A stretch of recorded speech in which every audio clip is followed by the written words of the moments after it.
गायत्री महामंत्र एक बार मेरे साथ दोहराओ।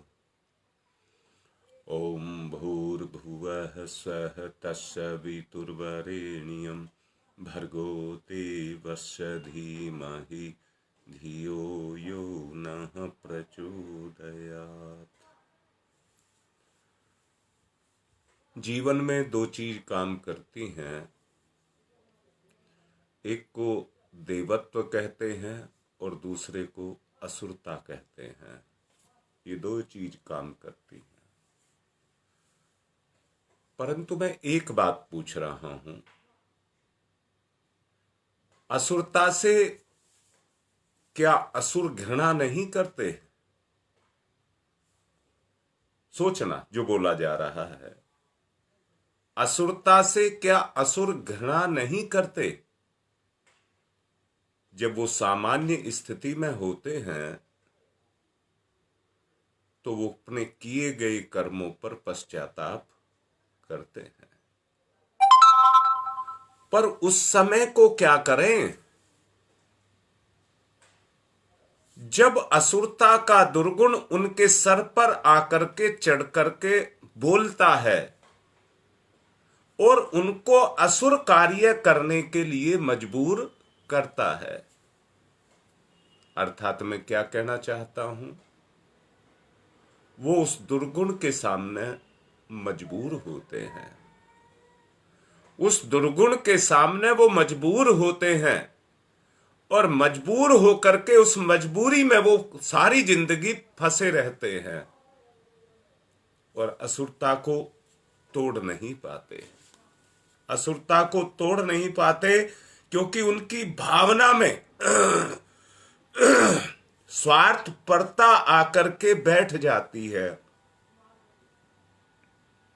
और अपनी स्वार्थपरता के सामने उन्हें कुछ दिखाई नहीं होता है। स्वार्थ में वो अंधे हो जाते हैं और भोग विलास उनकी जो लालसाएं हैं वो इतनी उनके अंदर भड़क जाती हैं कि उसकी प्रबलता के सामने उनके देवत्व कमजोर पड़ जाता है।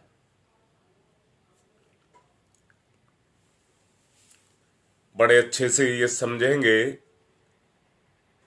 असुर उनको कहते हैं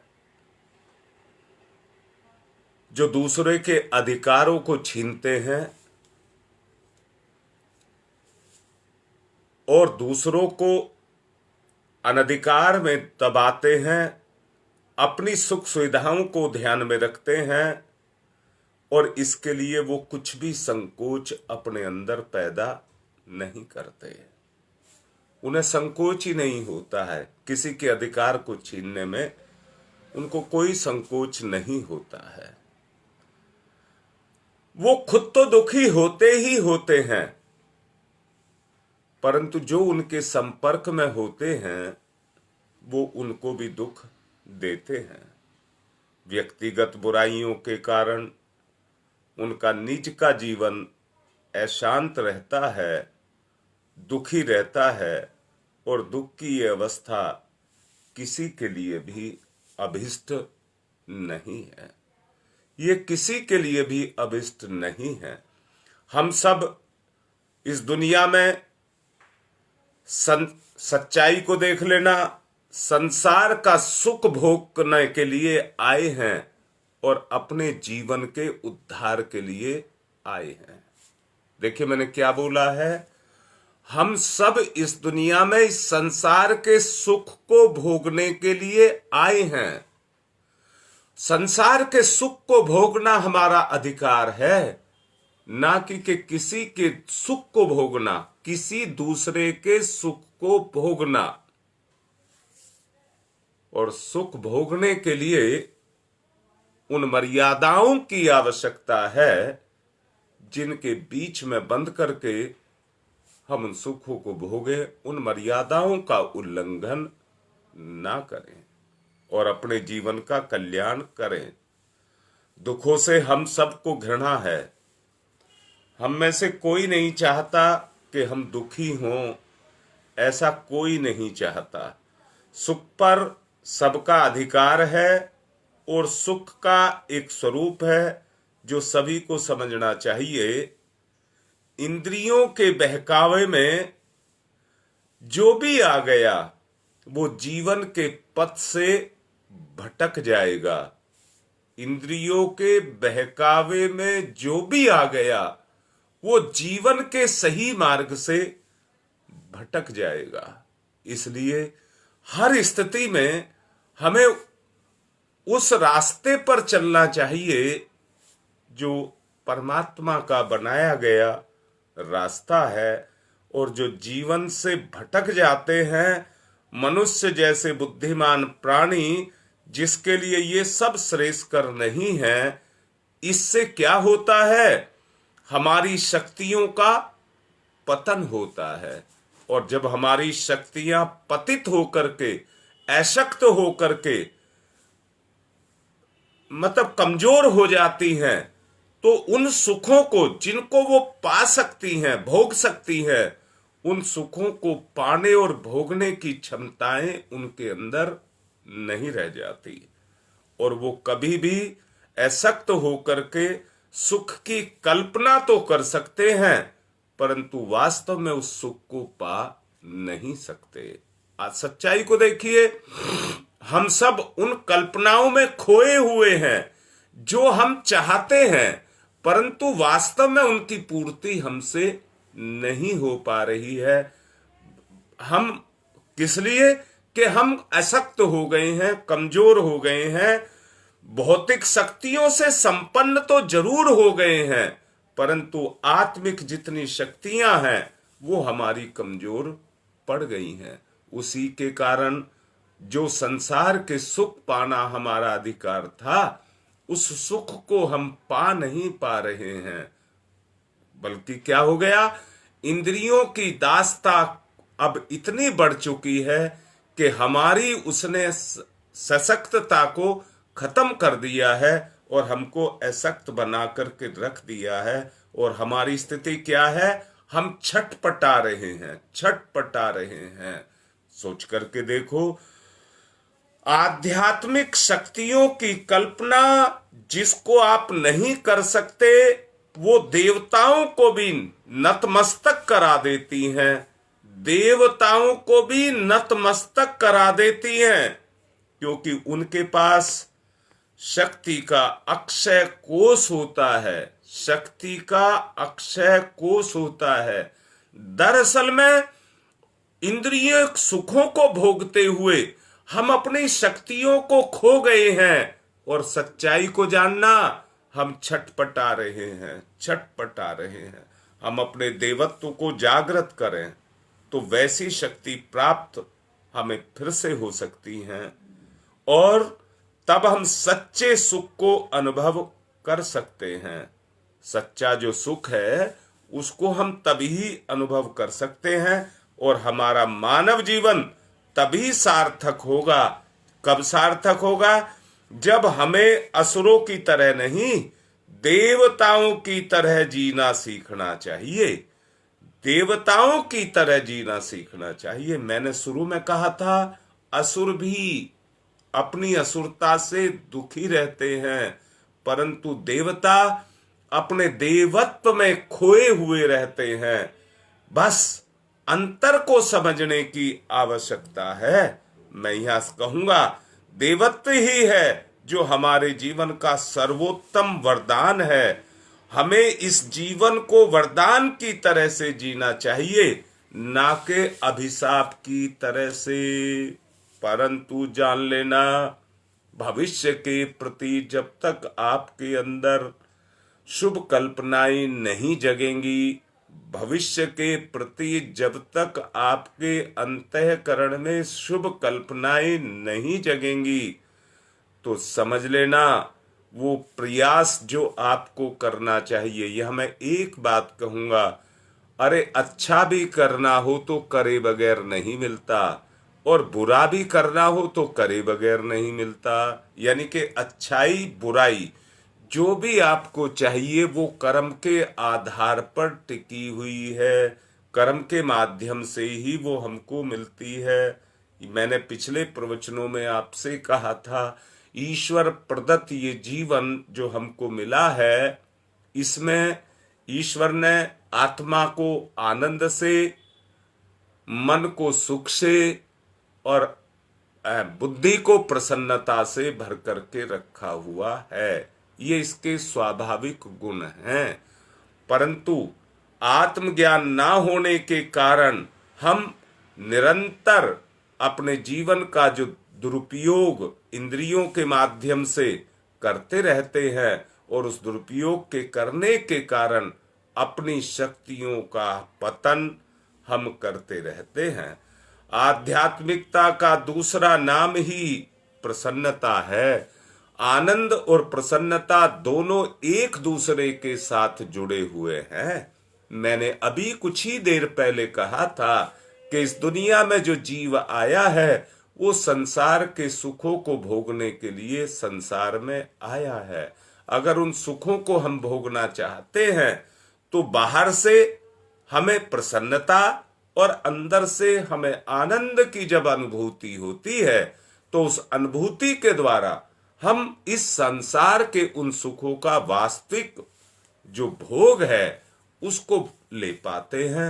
वरना दुनिया में देखिए कितनी बुरी तरह से जीव उन सुखों के लिए छटपटा रहा है।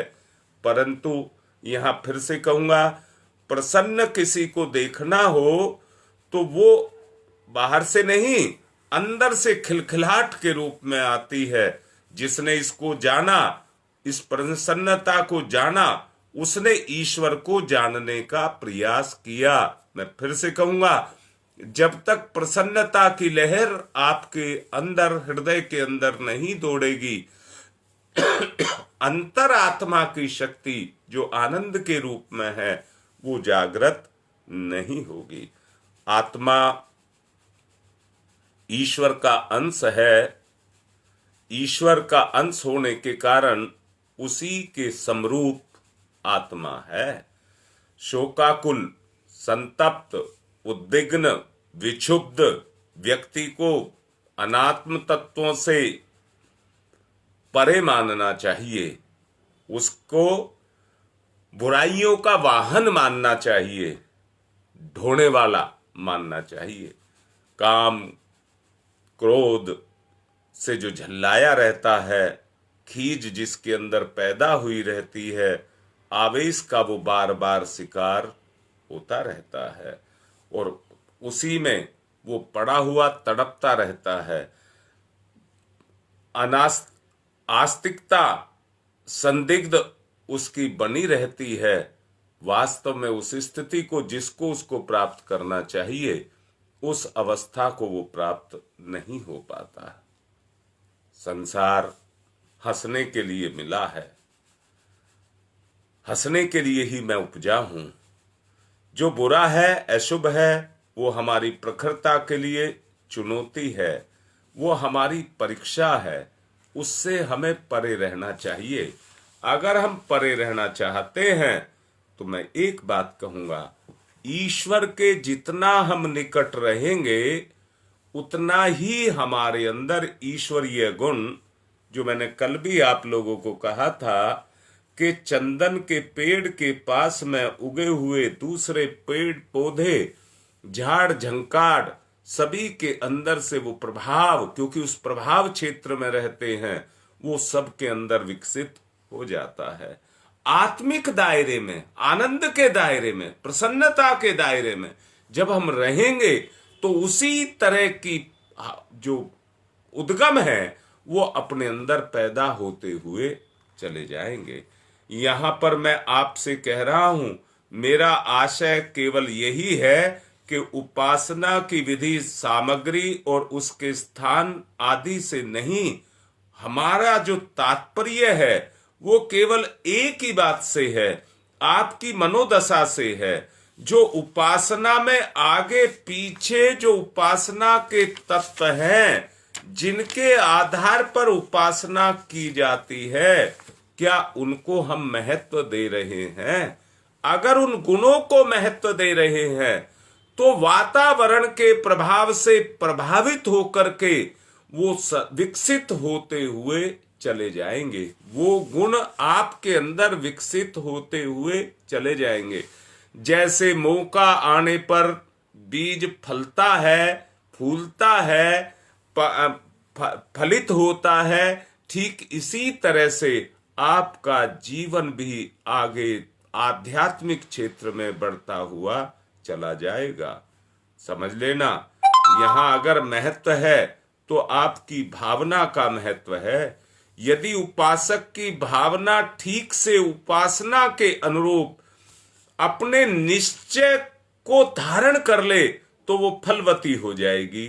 वो फलवती होती हुई चली जाएगी। याद रखना, वो किसी की अधीनता को स्वीकार नहीं करेगी।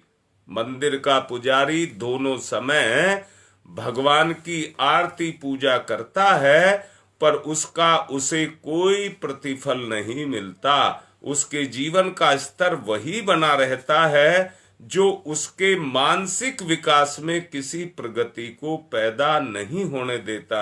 उसकी अशांति, असंतोष, आत्मिक अभाव जो के तो उसी तरह से बने रहते हैं, और ठीक वैसा ही आदमी एक लंबी अवधि के बाद भी बना रहता है। उसके स्वभाव में कोई अंतर नहीं पैदा होता। जैसा कि वो पूजन क्रिया करने से पूर्व होता है, वैसा ही वो पूजन की क्रिया के करने के उपरांत भी उसी तरह का होता है।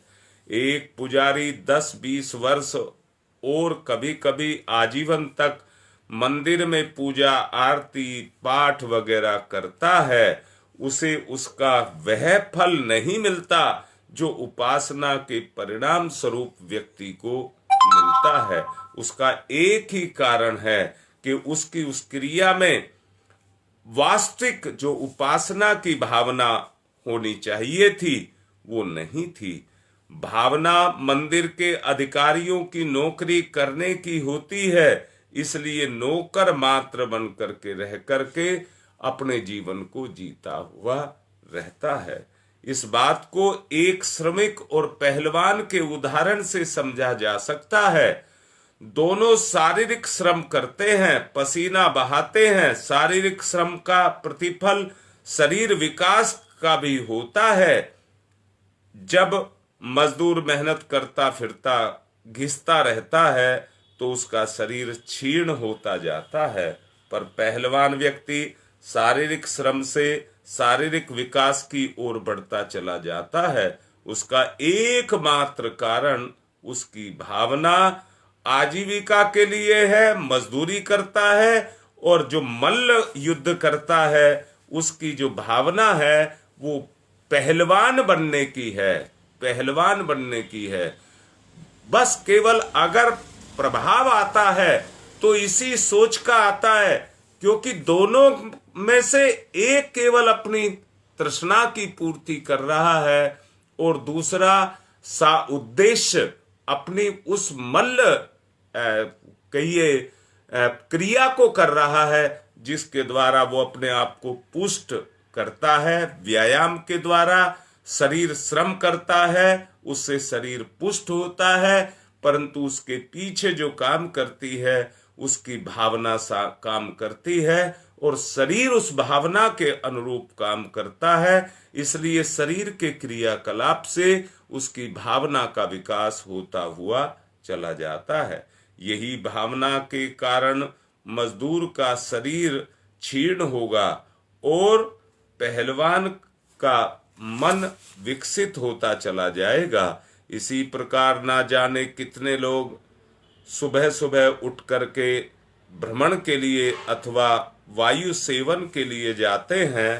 प्रातः काल का भ्रमण और वायु दोनों ही स्वास्थ्यदायक होते हैं, पर अपनी भावना के अनुसार पूर्व किए गए पक्ष के लोग स्वास्थ्य में कोई अंतर नहीं आता, क्योंकि उनकी भावना उनके उस कार्य के साथ जुड़ी हुई नहीं होती है। दूसरे पक्ष के लोग मुख पर लाली, शरीर में स्फूर्ति लिए हुए होते हैं।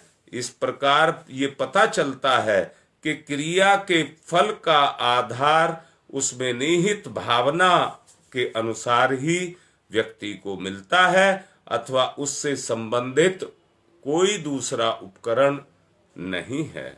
उपासना की जाए और आंतरिक विकास ना हो, आत्म सुख, आत्म शांति और आत्म संतोष में वृद्धि ना हो, ऐसा संभव नहीं है।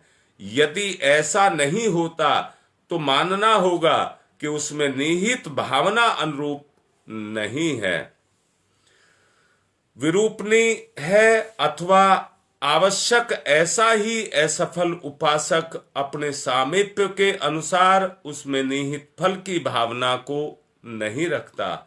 उसके हृदय में कोई अन्यथा भाव, कोई दूसरा भाव चलता रहता है, उसी के कारण वो उसको प्राप्त नहीं कर पाता। अधिकांश लोग जो उपासना के फल से वंचित रहते हैं, वो अपने मन में धन, संपत्ति आदि जो भौतिक लाभ हैं, उनकी भावना को रखते हैं। पुरुषार्थ तो करते हैं, पर उपलब्धियों का आधार अन्य भौतिक पुरुषार्थ को मान लेते हैं।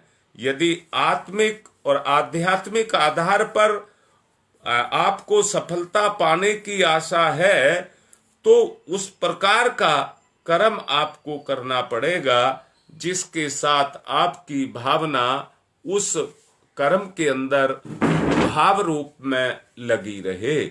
जब वो भावना आपकी भाव रूप में कर्म के साथ लगी रहती है, जैसा मैंने पहलवान और मजदूर का उदाहरण दिया, दोनों में बस केवल भावना का अंतर है। वो श्रम को इसलिए करता है कि पैसा मिल जाए, और वो श्रम को इसलिए करता है कि उसे किसी को पटकनी देनी है, और उसके लिए वो अपने आप को तैयार कर रहा है।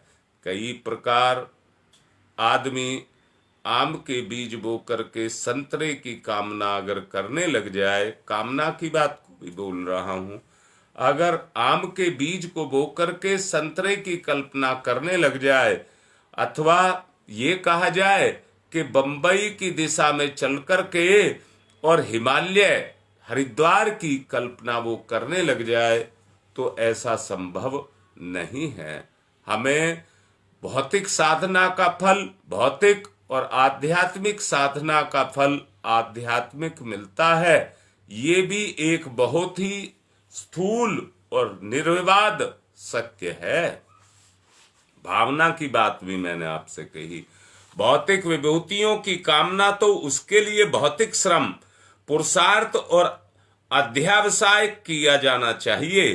कार, रोजगार और शिल्प साधना की जानी चाहिए, और आत्म सुख, आत्म विकास, आत्म संतोष, आत्म विस्तार, आत्म दर्शन, इन सब के लिए क्या करना होगा?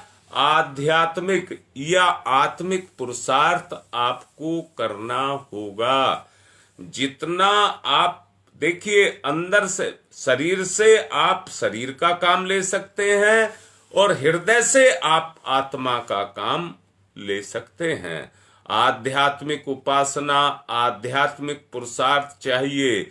दोनों भिन्न भिन्न क्षेत्रों में एक दूसरे से मिलान करते हैं, मिलते हैं। इन दोनों को एक दूसरे का सहायक और आवश्यक माना गया है। दोनों एक दूसरे से जुड़े हुए हैं। मैं फिर से निवेदन पूर्वक कहूंगा, जुड़ाव आपका अंदर से जिस कार्य के लिए है, पुरुषार्थ उसी के अनुरूप आप संसार में कर रहे हैं, तो दोनों का आपस में जुड़ाव और लगाव हो जाएगा। मैं आपको 2 दिन पहले प्रवचन में समझा रहा था कि जिसने हमारा आरोपण किया है वो ही हमारा पालन भी करता है।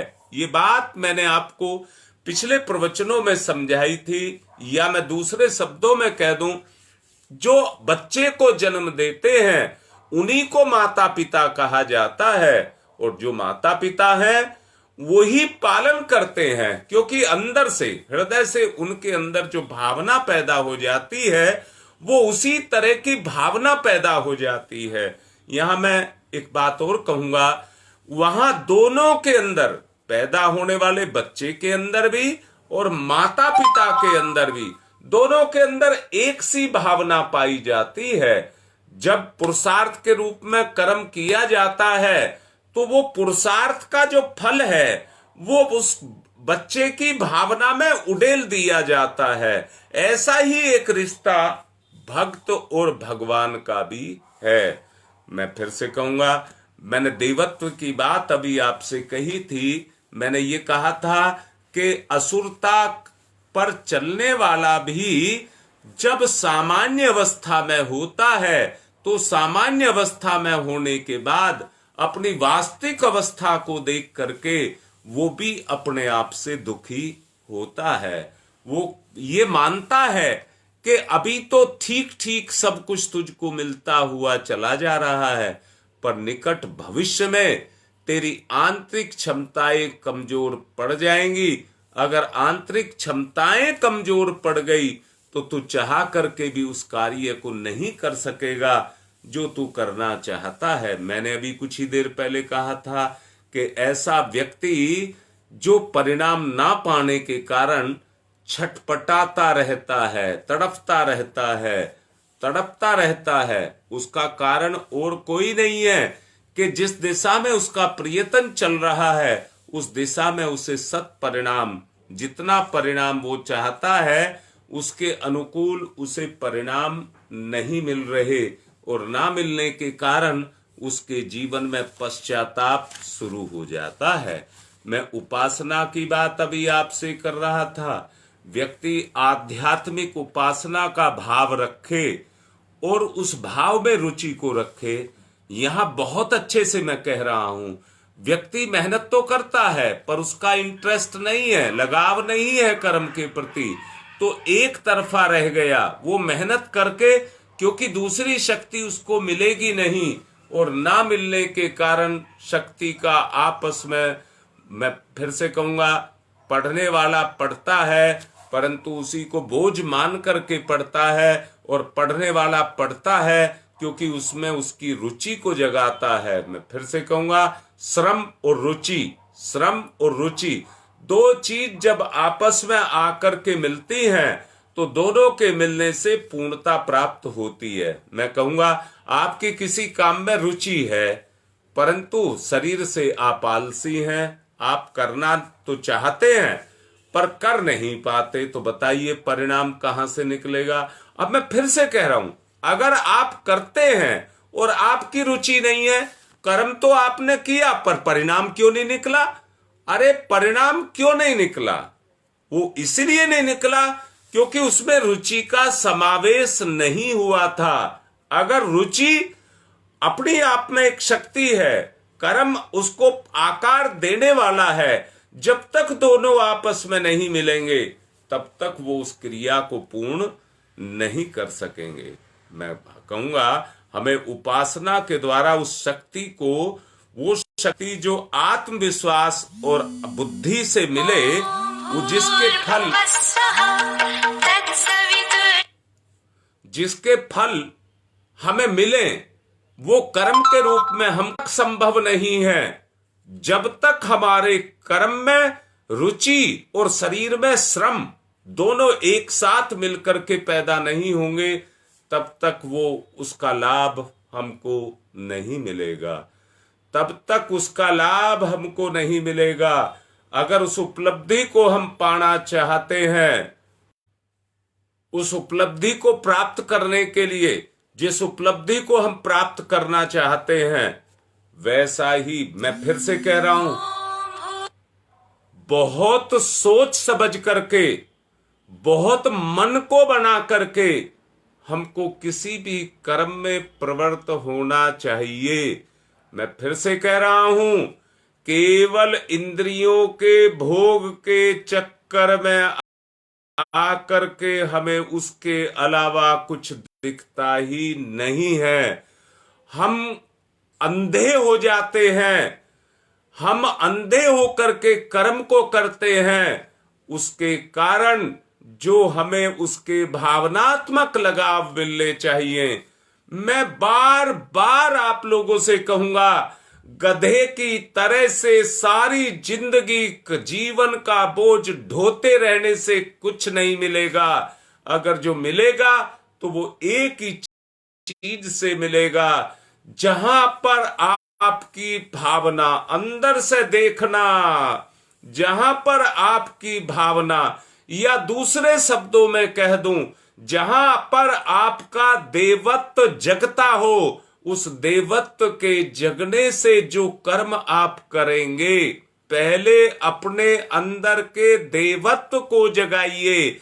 जब आप देवत्व को जगाएंगे तो उस देवत्व के जगने के बाद जब उस पर आप कर्म को करेंगे तो वो कर्म आपका आध्यात्मिक कर्म बनता हुआ चला जाएगा, और आध्यात्मिक कर्म बन करके वो आपके जीवन के स्तर को ऊंचा उठाता हुआ चला जाएगा। मैं फिर से कहता हूं, आदमी का काम केवल पेट भर लेना, सांस ले लेना, जीवन को जी लेना, ये जीवन का उद्देश्य नहीं है। ये जीवन का उद्देश्य नहीं है। अगर अपने वास्तविक जीवन के उद्देश्य को चाहता है तो मैं फिर से कहता हूं, जब वो भावना को फलीभूत करेगा, निवेदन पूर्वक कह रहा हूं, कौन नहीं जानता क्या अच्छा है और क्या बुरा है, क्या सही है और क्या गलत है। मैंने प्रवचन के शुरू में एक बात कहा था, आपका अधिकार है संसार के सुखों को पाना। भगवान ने ये जो सुख बनाए हैं, ये किसी और के लिए नहीं बनाए हैं। इंसान को इतनी सारी सुविधाएं सुख के रूप में दी हैं, वो इसलिए दी हैं कि ये किसी तरह से विचलित ना हो जाए। परंतु हमारी इंद्रियां जब सुख के अधीन हो जाती हैं तो फिर वो शॉर्टकट से चलने लग जाती हैं और सुख ही सुख को चाहती हैं। वहां पर भावना उनकी निष्क्रिय होती हुई चली जाती है, और भावना के निष्क्रिय हो जाने के कारण जो उसका जीव जो अंदर बैठा हुआ है, संसार का विकास तो वो कर लेता है, परंतु जीव का वास्तविक विकास नहीं हो पाता। भौतिक विभूतियों के लिए शक्ति की याचना व्यक्ति करता रहता है। उचित संगत और आध्यात्मिक उन्नति जब साथ में सभी भावना के साथ रहें तो उपलब्धि, संपदा का सदुपयोग परमार्थ के मार्ग पर व्यक्ति को करना चाहिए। यदि आपकी संपदाओं का उद्देश्य केवल स्वार्थ, भोग विलास अथवा विषय वासनाओं के साथ अहंकार की तुष्टि और भावना को दूषित करना है, तो आप बड़े अच्छे से समझ लीजिए, उपासना द्वारा भौतिक उपलब्धियों के साथ में जो सफलताएं आपको मिलेंगी, शक्ति के संबल के रूप में ईश्वर की जो याचना आप करते हैं, ईश्वर से जो आप भौतिक याचनाएं करते हैं, वो असंगत हो जाएंगी। आपकी उपासना असफल चली जाएगी। इसलिए उपासना की सफलता को मूर्तिमान रूप देखने के लिए भावनाओं के संबंध में बहुत ही सतर्क और सावधान आपको रहना पड़ेगा। भावना के क्षेत्र में आपको अधिक सफल और सावधान रहना पड़ेगा, और कोई रास्ता नहीं है। फिर भी उपासना के इन सब बातों को जोड़ना, घटाना, उलझन और असमंजस में भरी मानसिक क्रियाएं हैं। मैं फिर से कहता हूं, आदमी का स्वयं पर नियंत्रण नहीं रह जाता। आदमी पूजा पाठ तो कर लेता है, उपासना के कुछ कृत्य तो कर लेता है, परंतु स्वयं पर कंट्रोल ना होने के कारण जो अपनी पवित्रता है, जो अपनी पुनीत पवित्रता है, उपासना है, वो सब बातें सर्वथा निरर्थक हो जाती है, और मांगलिक जो कर्म के रूप में हम करते हैं उनके परिणाम हमको नहीं मिल पाते। उपासना का उद्देश्य एकमात्र आत्मा को परमात्मा के साथ जोड़ना है, आत्मा को परमात्मा के साथ जोड़ना है। अगर वो आप जोड़ना चाहते हैं तो उसका आधार केवल एक ही है, वो है भावना। भावना के स्तर पर आप उस कार्य को कर सकते हैं। जिस बात का लक्ष्य परमात्मा के सानिध्य में परमात्मा जैसी ऊंची स्तर को रख करके किया जा सकता है। मैं फिर से कह रहा हूं, अपना स्तर भी देखिए और परमात्मा का स्तर भी देखिए। मैं कह रहा हूं, फिर से कह रहा हूं, परमात्मा के स्तर के समान मेरा स्तर तो नहीं हो सकता, परंतु मैं उन ऊंचाइयों को छूने की कल्पना तो कर सकता हूं। और जब उन ऊंचाइयों को छूने की कल्पना को करते हुए मैं उनको ध्यान में रखते हुए उस कर्म को करूंगा, तो उस कर्म के करने से मेरा स्तर वैसा ही बढ़ता हुआ चला जाएगा। मैं फिर से कह रहा हूं, ईमानदारी से देखो, जब आप उपासना करते हैं तो सांसारिक कामनाएं आपके अंदर काम करती हैं कि नहीं करती हैं? जो कामना का स्तर है वो वैसा ही स्तर आपको देती चली जाती हैं।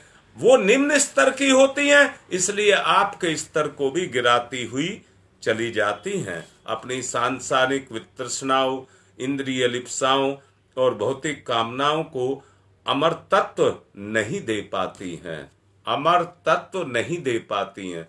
अगर जैसे मैं आपसे कहूंगा, भौतिक लिप्साएं जो हमारे साथ लगी हैं, कर्म के रूप में, कर्म को माध्यम बना करके हम उनके साथ जुड़ते हैं और अपनी पूर्ति करते हैं, अपनी लिप्साओं की पूर्ति करते हैं।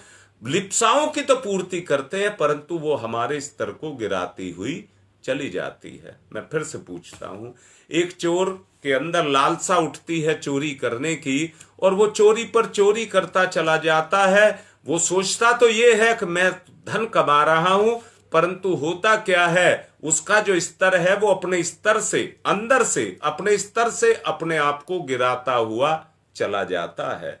अपने स्तर से अपने आप को गिराता हुआ या अपने स्तर से वो गिरता हुआ चला जाता है।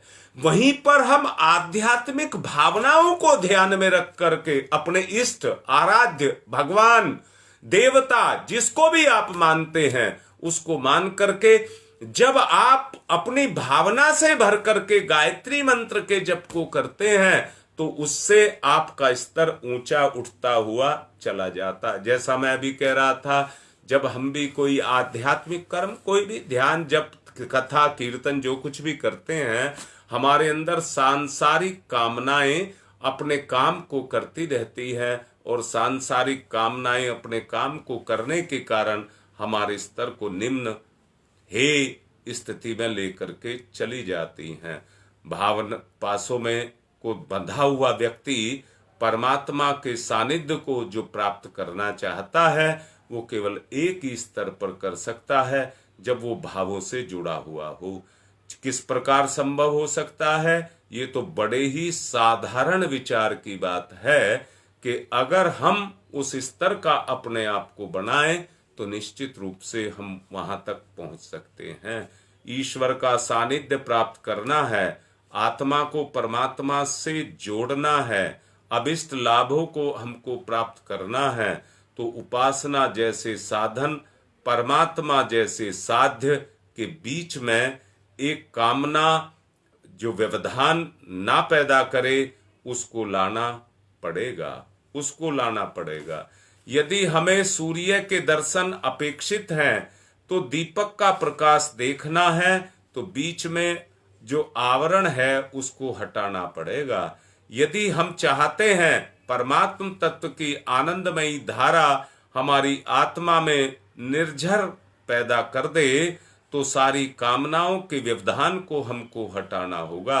अन्यथा उपासना से आकर्षित होकर के आई हुई वो पावन धार बीच में ही अवस्थित कामनाओं के माध्यम से उसमें व्यवधान से टकरा करके इधर उधर बह जाएगी, इधर उधर बह जाएगी, और आत्मा उससे वंचित रह जाएगी। मैं फिर से कहता हूं, आत्मा की जड़ को सींचने के लिए, आत्मा की जड़ को सींचने के लिए हम उस आध्यात्मिक उद्देश्य की पूर्ति करते हैं। सच्ची उन्नत और आदर्श उपासना तभी होगी जब हम सर्वथा निष्काम निष्प्रयोजन रहें, यहाँ तक कि परमात्मा की कृपा की कामना भी ना करें। परमात्मा की इतनी उन्नत निष्काम उपासना से आत्मा न केवल परमात्म तत्व से आनंदित होगी बल्कि उसकी अधिकारी बन जाएगी और केवल जीव अपनी भौतिक वितृष्णाओं का आवरण डाल करके अपना स्वरूप भुला देता है। उसी के कारण असंगत आवरण जो हमारे ऊपर चढ़े रहते हैं, जब आप भावना से भगवान की उपासना करते हैं तो वो असंगत जो आवरण हमारे ऊपर आ गए हैं वो हटते हुए चले जाएंगे।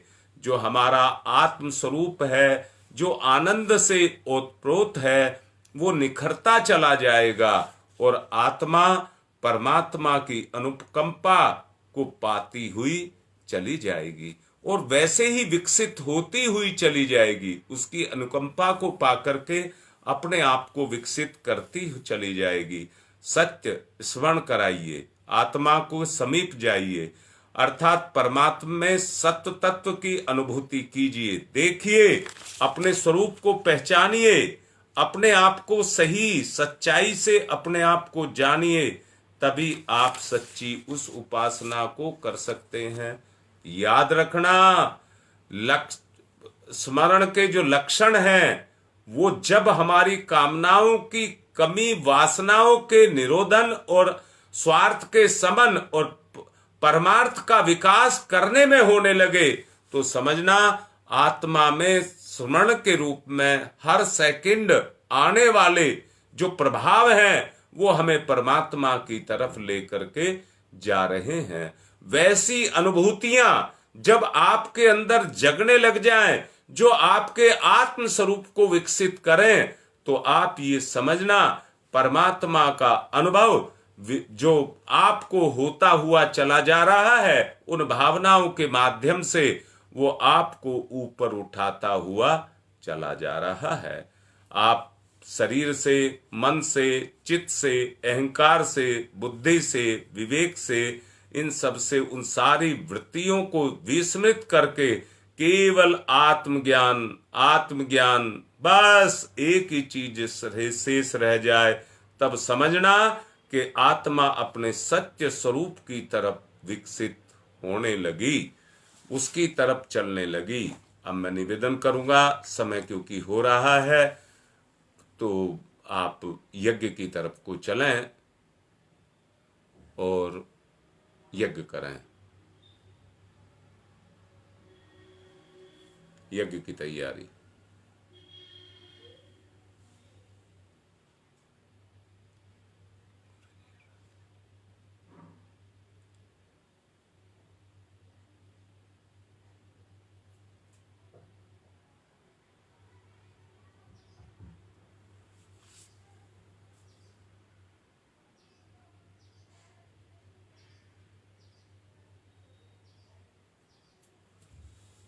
चलिए, पवित्रीकरणम। बाएं हाथ पर जल लेकर सीधे हाथ से ढक लेंगे, पवित्रता का भाव पैदा करेंगे।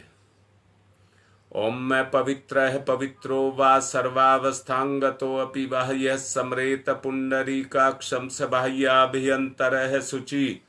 ओम पुनात् पुंडरीकाक्ष है पुनात् पुंडरीकाक्ष है पुनातुहु। गंगा विहार में एक बच्ची का आज विद्यारंभ संस्कार भी है, वो भी साथ साथ करें। आचमनम, सीधे हाथ पर जल लेकर 3 बार आचमन करेंगे। ओम अमृतो प्रस्तरणमसि स्वाहा, फिर जल लेंगे। ओम अमृता पिधानमसि स्वाहा। ओम सत्यम यशः श्रीर्मय श्री श्रीयताम स्वाहा।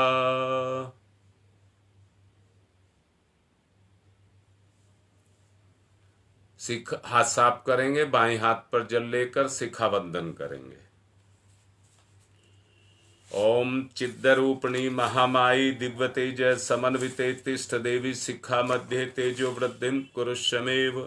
न्यास है, बाएं से दाएं स्पर्श करते हुए बुराई को छोड़ना और अच्छाई को धारण करना। ओम वांग में आशय अस्तु मुख को, ओम नशोर में प्राणवस्तु नासिका के दोनों छिद्रों को, ओम अक्षनोर में चक्षुरस्तु दोनों नेत्रों को, ओम कर्णयोर में श्रोत्रमस्तु दोनों कानों को, ओम बाहोर में बलमस्तु दोनों भुजाओं को, ओम उर्वोर में ओजोवस्तु दोनों जंघाओं को, ओम अरिष्टानि में तनुस्तन्वा में सहसंतु समस्त शरीर पर पृथ्वी पूजनम। एक चम्मच में जल लेकर धरती माता पर चढ़ाकर पृथ्वी माता का पूजन करेंगे सत्कर्म की भावना रखते हुए। ओम पृथ्वी त्वया धृता लोका देवी त्वं विष्णुना धृता त्वं च धार्यमां देवी पवित्रम कुरु च स्मनम। एक दूसरे को तिलक लगाएं।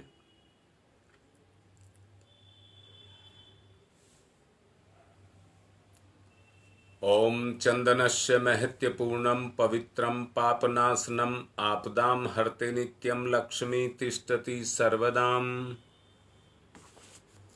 कलावा सबने बांध रखा होगा, जिन्होंने नहीं बांध रखा हो वो बांध लें, बाकी मुट्ठी बांध करके सब संकल्प लें। ओम व्रतेन दीक्षा मापनोति दीक्षा यापनोति दक्षिणाम दक्षिणाम श्रद्धया मापनोति श्रद्धया सत्यमाप्यते। अब दीपक का पूजन करेंगे।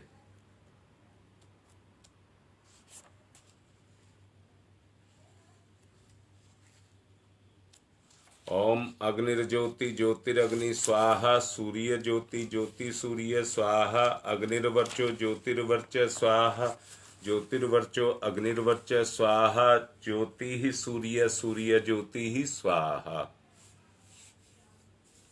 अब कलश का पूजन करेंगे।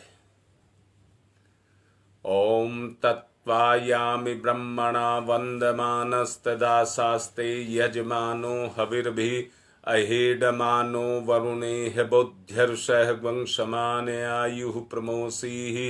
ओम मनोरजुतिरजुसतामाजस्य बृहस्पतिर्यज्ञमिमं तनोत्वरिष्टं यज्ञवंशमिमं दधातु विश्वे देवास इहमादयन्ताम्। ओम प्रतिष्ठः ओम वरुणाय नमः आवाहयामि स्थापयामि ध्यायामि ततो नमस्कारं करोमि। अब गुरुदेव माता जी को तिलक करेंगे। गुरुर्ब्रह्मा गुरुर्विष्णु गुरुरेवो महेश्वर गुरुरेव साक्षात् परब्रह्म तस्मै श्री गुरुवे नमः। अखंड मंडलाकारं व्याप्तं येन चराचरं तत्पदं दर्शितं येन तस्मै श्री गुरुवे नमः। ओम श्री गुरुवे नमः आवाहयामि स्थापयामि ध्यायामि ततो नमस्कारं करोमि। माँ गायत्री आयातु वरदे देवी त्र्यक्षरे ब्रह्मवादिनी गायत्री छंदसां माता ब्रह्मयोनिर्नमस्तुते। ओम श्री गायत्र्यै नमः आवाहयामि स्थापयामि ध्यायामि ततो नमस्कारं करोमि। एक पुष्प ले लेंगे और पूजन करेंगे।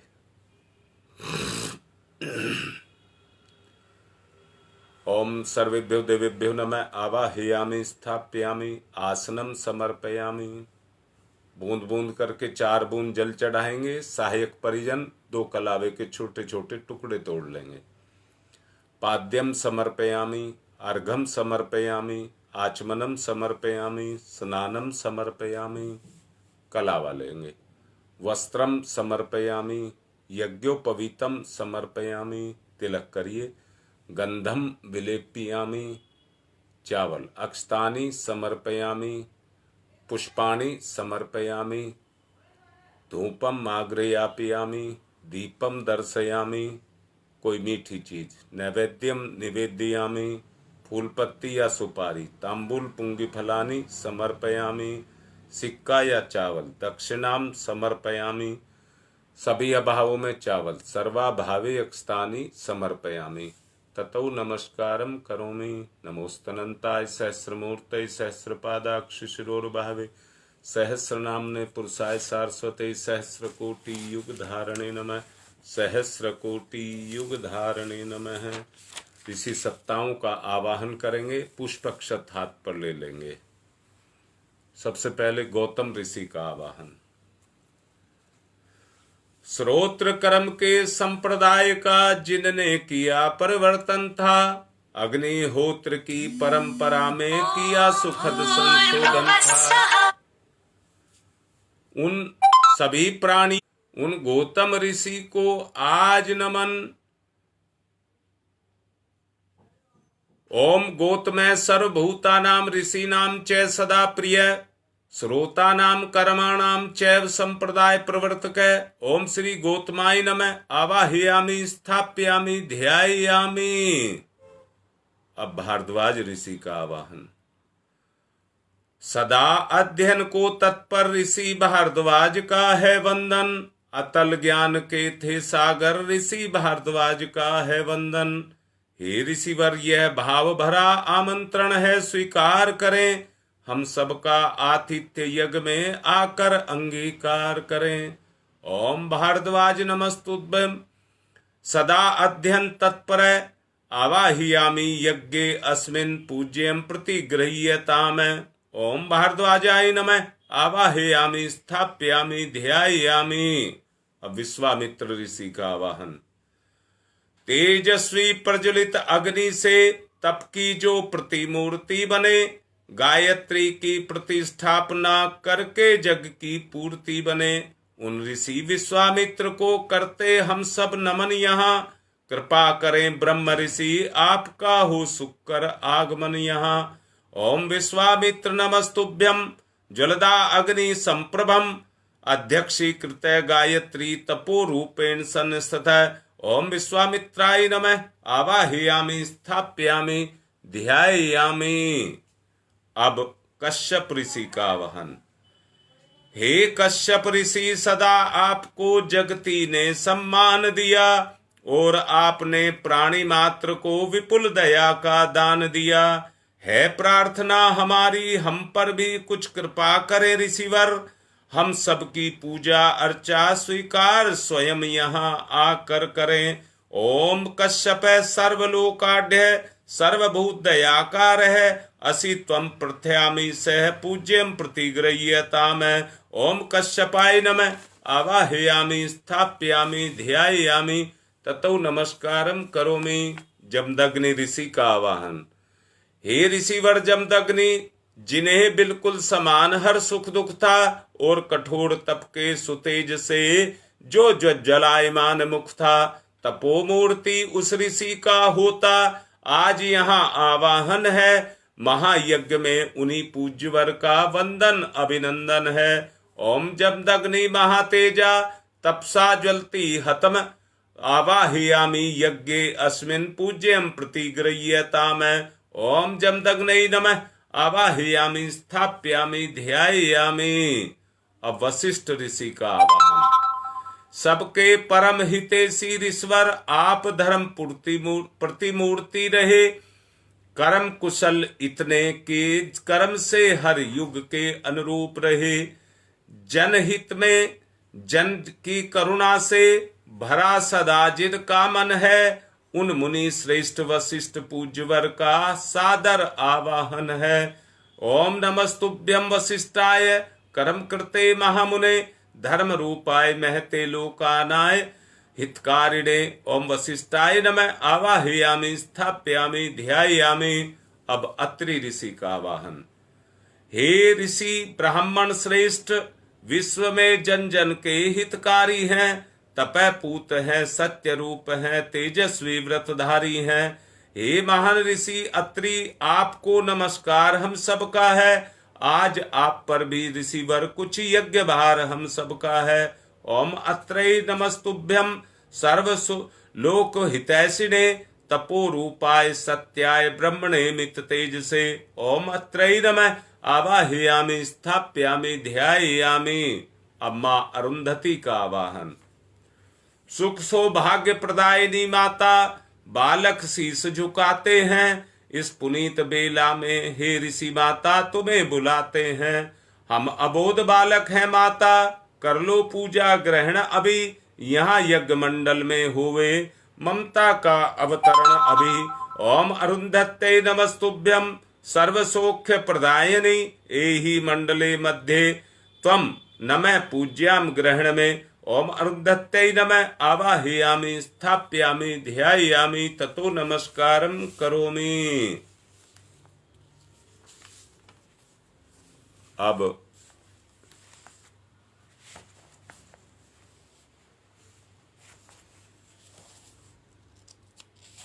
गंगा विहार में बच्चे का संस्कार है विद्यारंभ संस्कार। उससे पहले अच्छा हो हम अग्नि स्थापना कर लें, इतने में संस्कार कराऊंगा, अग्नि प्रज्वलित हो जाएंगी, तो अग्नि पहले स्थापित कर लेंगे।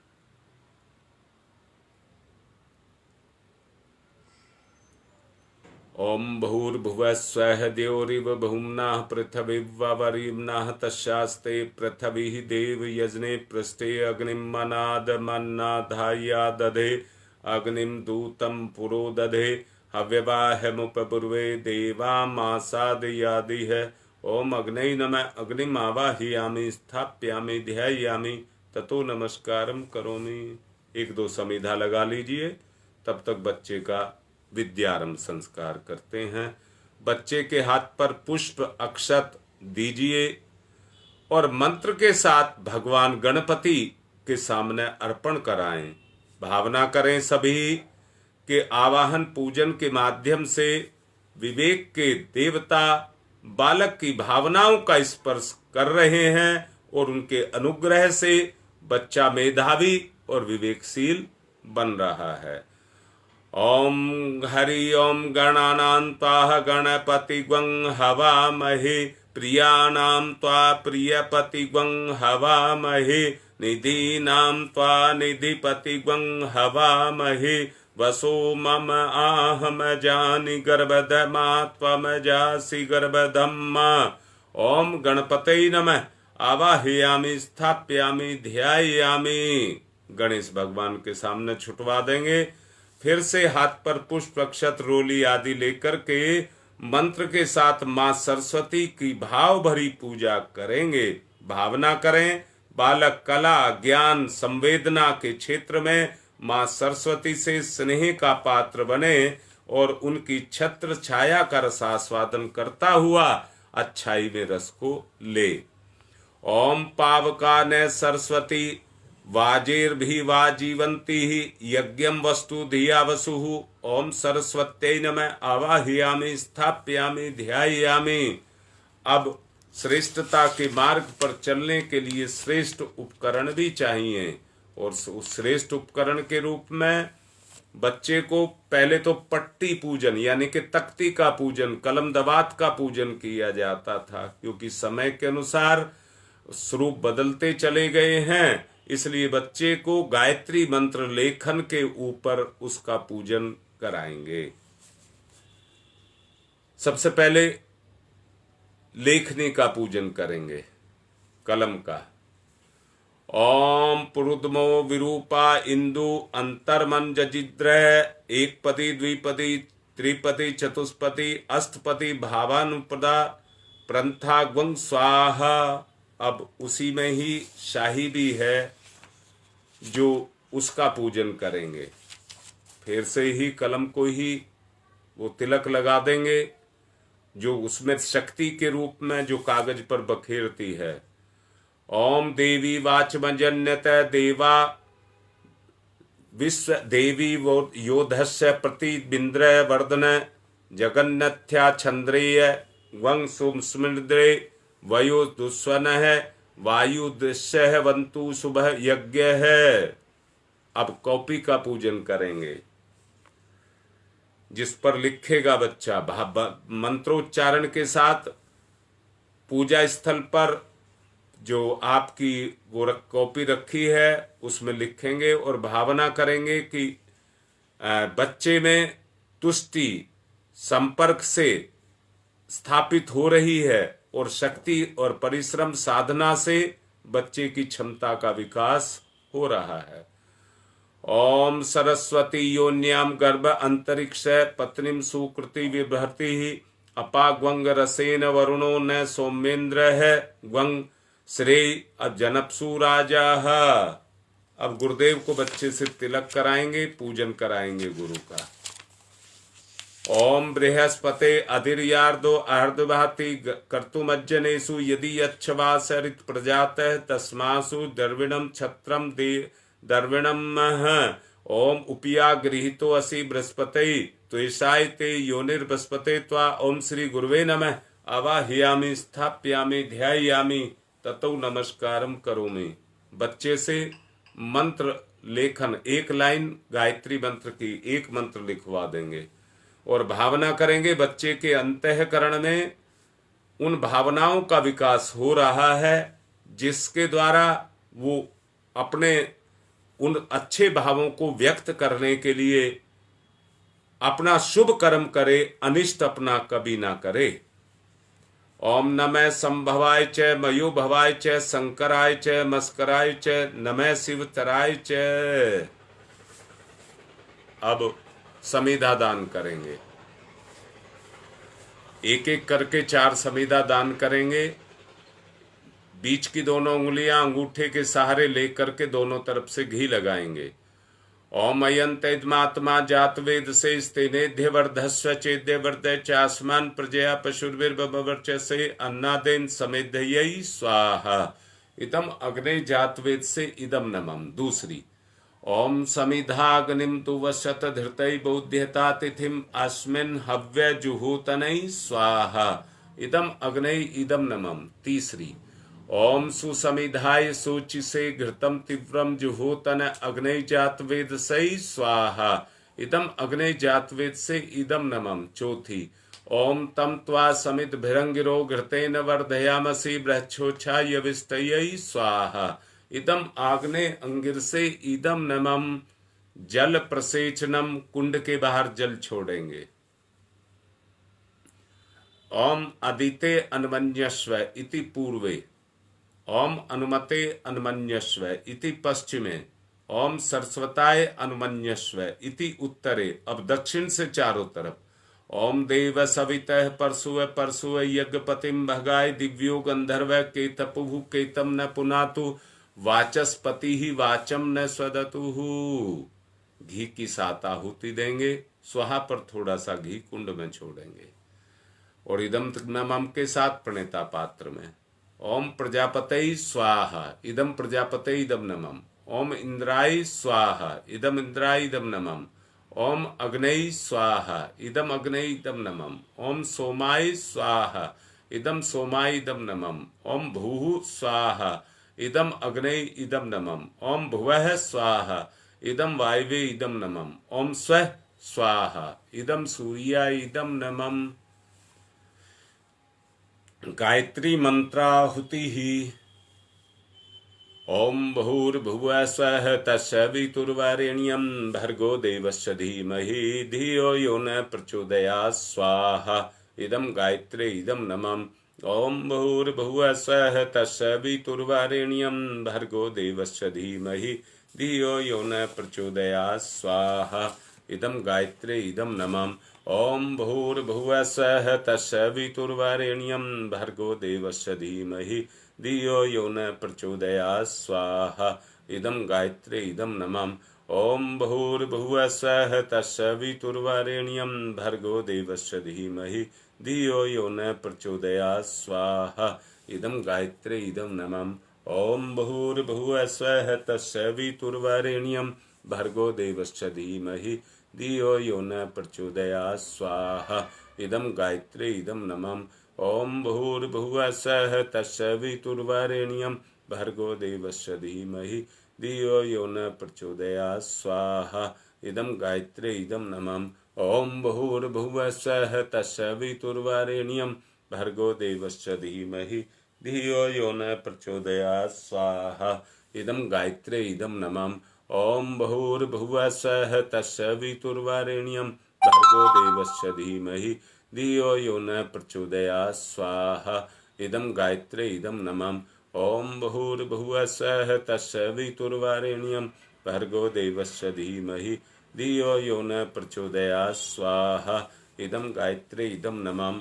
ओम भूर्भुवः स्वः तत्सवितुर्वरेण्यं भर्गो देवस्य धीमहि धियो यो न प्रचोदयात् स्वाहा इदं गायत्री इदं नमः ओम भूर्भुवः स्वः तत्सवितुर्वरेण्यं भर्गो देवस्य धीमहि धियो यो न प्रचोदयात् स्वाहा इदं गायत्री इदं नमः ओम भूर्भुवः स्वः तत्सवितुर्वरेण्यं भर्गो देवस्य धीमहि धियो यो नः प्रचोदयात् स्वाहा इदं गायत्री इदं नमः।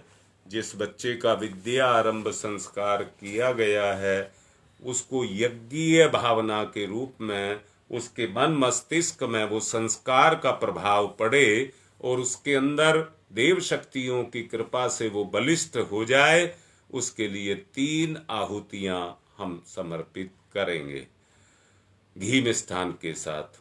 ओम सरस्वती मनसा पेशलम वसुना सत्याभ्याम वैति दर्शम वपुः रसम परिश्रुत्रा न रोहितम नगर्न उदस्ति परम न विमयी स्वाहा इदम सरस्वत्यै इदम न मम।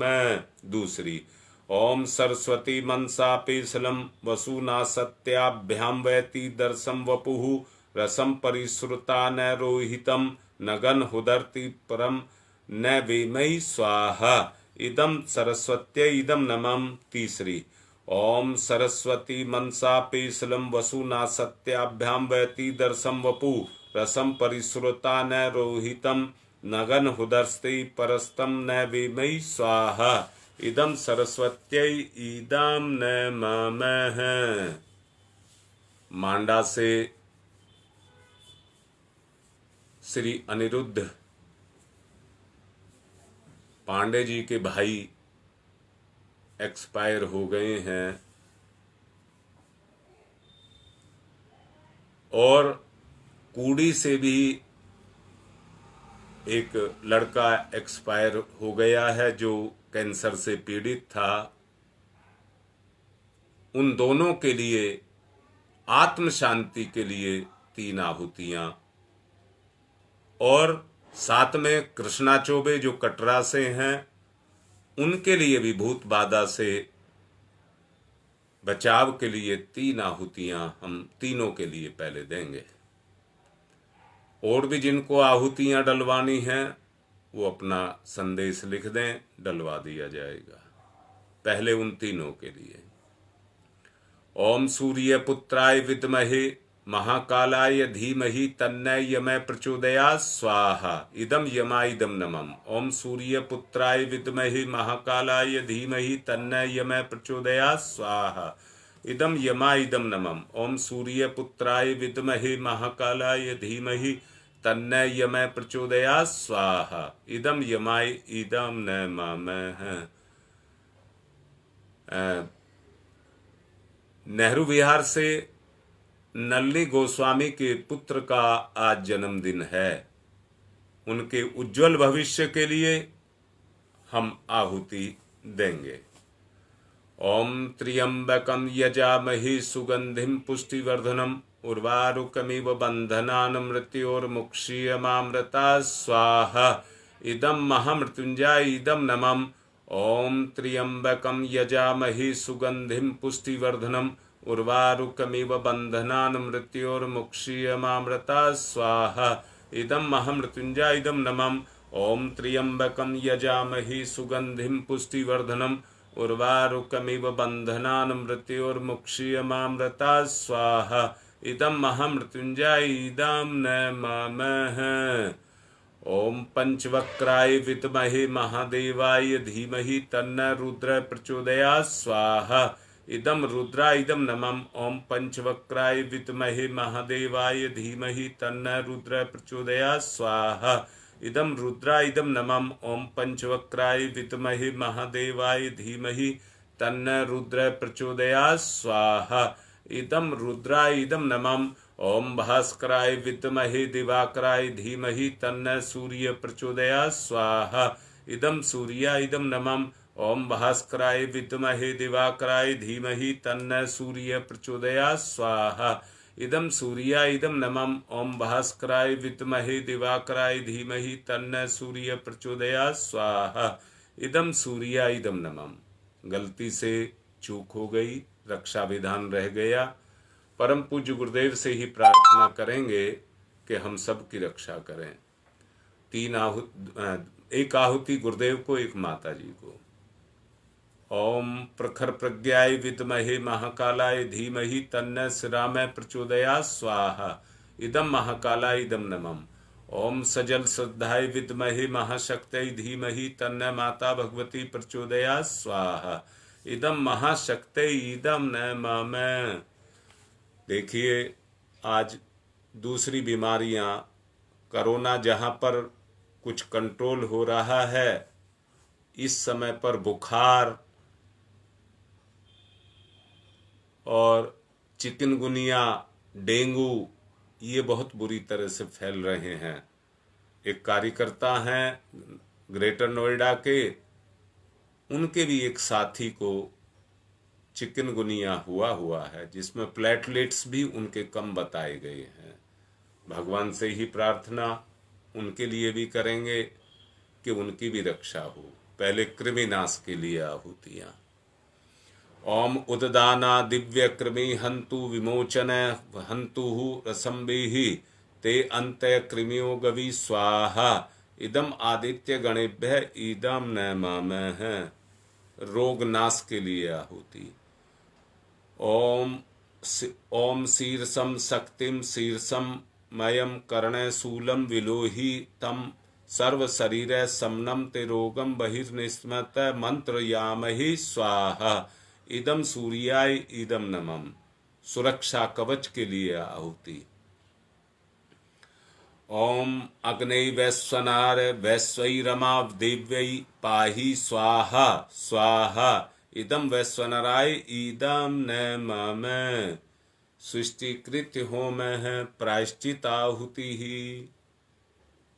घी में स्थान लेकर के प्रायश्चित आहुति देंगे। ओम यदस्य कर्मणोत्यरिचम यादवा न्यून्यमिहाकरम अग्निस्त सृष्टिकृद्यात् सरम सुहूतम करोतु मे। अग्नि सृष्टिकृतै सुहूतै सर्वप्रायश्चिताहुतीनां कामानां समृद्धैत्रै सर्वान्न कामान् समृद्धयै स्वाहा। इदम अग्नि सृष्टिकृतै इदम नमः। पूर्णाहुति। ओम पूर्णमिद पूर्णमिदम पूर्णात् पूर्णमुदच्यते पूर्णस्य पूर्णमादाय पूर्णमेवावशिष्यते। ओम पूर्णादर्वी परापत सुपूर्णा पुनरापत वसने विकर्णावः ईसमृजे ग्वं सत्कृतौ स्वाहा। ओम सर्वं वै पूर्णग्वं स्वाहा। ओम सर्वं वै पूर्णग्वं स्वाहा। आरती की तैयारी कर लें। मुख्य परिजन तब तक वसुधारा करें। एक चम्मच घी की लेकर के धार बांध करके छोड़ दें। ओम वसो पवित्रमसि सतधारम वसो पवित्रमसि सहस्रधारम देवस्ता सविता पुनातु वसो पवित्रेण सतधारेण सुपवा काम दुक्षय स्वाहा। आरती ले लेंगे।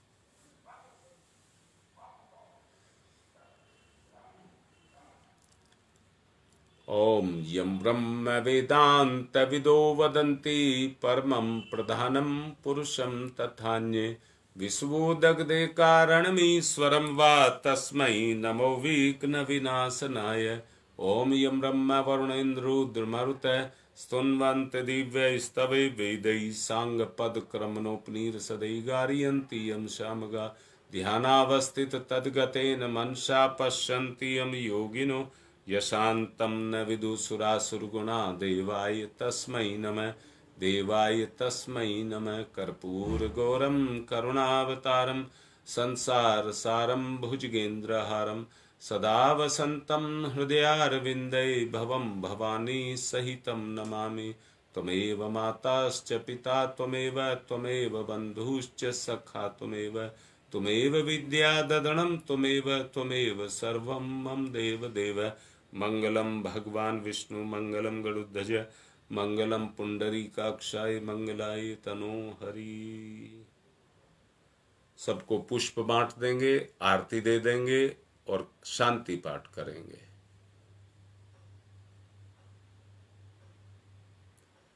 ओम ध्यौ शांतिरंतरिक्षगं शांति पृथ्वी शांतिरापः शांतिरोषधयः शांति वनस्पतयः शांतिर्विश्वे देवा शांति ब्रह्म शांति सर्वगं शांति शांतिरेव शांति सामा शांतिरेधि। ओम शांति शांति शांति सर्वारिष्टा सुशांतिर्भवतु। देव दक्षिणा बुराई का दान और अच्छाई की वृद्धि, देने का भाव। ओम यज्ञेन यज्ञमयी जंत देवा तानि धर्माणि प्रथमान्यासन्ते नाकम महिमान सचत्र यत्र पूर्वे साधया सन्ति देवा मंत्र पुष्पांजलिम समर्पयामि। देव दक्षिणाम समर्पयामि। जल कलश का समर्पित कर दें सूर्य देव को। ओम सूर्यदेव सहस्रांशो तेजोराशे जगतपते अनुकंप्य माम भक्ते गणहर्गम दिवाकरम। सूर्याय नमः, आदित्याय नमः, भास्कराय नमः। थोड़े से चावल कुंड में छोड़ देंगे, विदा कर देंगे। ओम यान्तु देवगणा सर्वे पूजा मादाय माम किम इष्ट काम समिध्यर्थम पुनरागमनाय च पुनरागमनाय च। आज का संपन्न हुआ। ओम शांति ही शांति ही शांति।